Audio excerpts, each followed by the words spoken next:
श्रीमती मीराबाई का प्रादुर्भाव हुआ। वही माधवी कलयुग में मीरा बन करके प्रकट हुई। मीराबाई का वास्तविक नाम मीरा नहीं है, मिहिरा। बहुत शांत प्रशांत स्वभाव की हैं। एक चंचल बालक की तरह ऐसी चंचलता, चपलता, चतुरता नहीं है उनके चित्त में। बहुत सरल, छोटी सी बात पर रीझ जाने वाली, मान जाने वाली, प्रसन्न हो जाने वाली मीरा है। मीरा को ऐसे ही नहीं भेज दिया है राव दुदाजी के यहाँ, क्योंकि उनके यहाँ नित्य सत्संग होता है, कथाएं सुनती हैं। जोशी जी कथा सुनाने के लिए आते हैं, मीराबाई सुनकर के प्रसन्न हो जाती हैं, प्रश्न पूछती हैं, ऐसे ऐसे प्रश्न पूछती हैं कि जोशी जी ही स्तब्ध हो जाते हैं।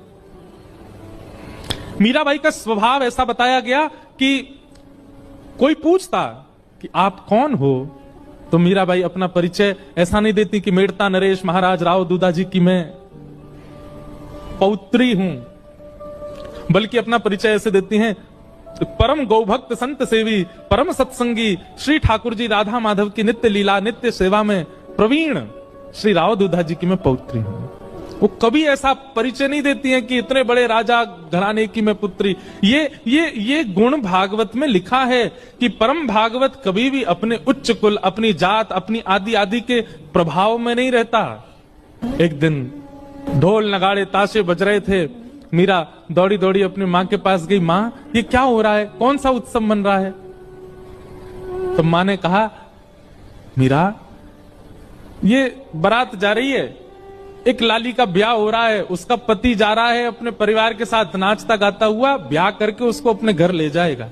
मीरा कहती है, ऐसे दुल्हा सबके लिए आते हैं? बोले हाँ, सब कन्या का ब्याह होता, सबके दुल्हा आते हैं। अच्छा, तो माँ मेरा भी ब्याह होगा? हाँ, तेरा भी ब्याह होगा। जैसे तेरे बापूसा हैं, ऐसे ही तू भी ब्याह करेगी और फिर तेरे बालक भी उनको बापू बोलेंगे, तू उनकी माँ होगी, तेरा भी ब्याह होगा। मीरा सोच में है और कहती है, मेरे बींद कौन होंगे फिर? मेरा ब्याह किससे होगा? कौन होंगे मेरे बींद? छोटी सी कन्या ऐसे सवाल पूछे तो माँ तो उसको मजाक में ले लेती है, अरे मीरा ये कोई समय है, अभी थोड़ी बड़ी तो हो जा।